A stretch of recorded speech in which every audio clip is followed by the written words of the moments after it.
படத்துக்கு போலான்னு பிளான் பண்ணோம். அங்க போய் பார்த்ததுக்கு அப்புறம் தான் நெறைய படம் இருந்துச்சு. ஆளாளுக்கு ஒரு படம் சொன்னாங்க. சரின்னு சொல்லிட்டு சிவகாசி படம் அங்க ஓடுனுச்சு. சரி அதுக்கு ஒரு டிக்கெட் எடுத்துட்டு போயாச்சு. பசங்க எல்லாம் போனோம். ரொம்ப வருஷம் கழிச்சு இளைய தளபதிங்கிற நேம ஸ்க்ரீன்ல பார்க்கும்போது ஒரு செம ஹாப்பியா இருந்துச்சு.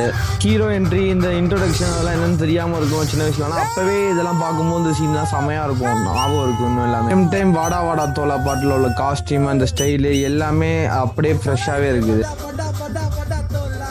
அதே மாதிரி விஜய்க்கும் அசினுக்கும் உள்ள ஸ்கிரீன் பிரசன்ஸ் எல்லா பாட்டுலயுமே இந்த லவ் கெமிஸ்ட்ரி எல்லாமே செமையா இருக்குது. படத்துல எல்லா பாட்டுமே படம் போர் அடிக்கவே இல்லை. எப்ப பார்த்தோமோ அதே மாதிரியே விறுவிறுன்னு போணுச்சு. அதே மாதிரி ஃபர்ஸ்ட் ஹாஃபும் முடிஞ்சிருச்சு.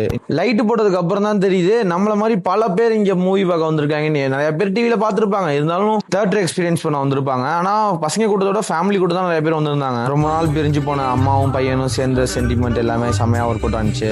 அப்பவே அவ்வளவு செமையா எடுத்திருக்காங்க ஒவ்வொரு சீனுமே. லவ் சீன்ஸ், சாங், சென்டிமெண்ட் இதெல்லாமே ஒரு சைடுல நல்லா போயிட்டு இருந்தாலுமே இதோட யூனிக்னஸ் ஆன அந்த பாடி லாங்குவேஜ், அந்த காமெடி டைமிங் இதெல்லாமே நல்லா இருந்துச்சு படத்துல. எல்லாரோட ஃபேவரட் சாங்கான கோடம்பக்கம் ஏரியாவும் வந்துச்சு. நயன்தாரா விஜயோட காம்போ. என்னடா அது பின்னாடி சத்தமா இருக்குன்னு திரும்பி பார்த்ததுக்கு அப்புறம் தான் தெரியுது அங்க கேர்ள்ஸ் எல்லாம் பாட்டுக்கு வைப் பண்ணிட்டு இருந்தாங்க. பசங்க நம்ம சும்மா இருப்போமா?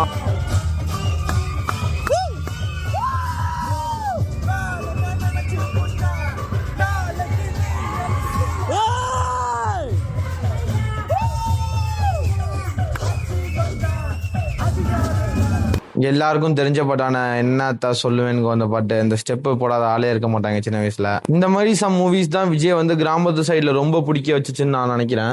அதே மாதிரி படமும் கிளைமேக்ஸ் நோக்கி போயிட்டு இருந்துச்சு. ஓரளவு படமும் முடிஞ்சிருச்சு சொல்லிட்டு கிளம்பிட்டோம். நெக்ஸ்ட் வீடியோல பார்ப்போம். பாய். உங்களுக்கு பிடிச்சிருந்துச்சுன்னா நம்ம அக்கௌண்ட்டை ஃபாலோ பண்ணிட்டு போங்க.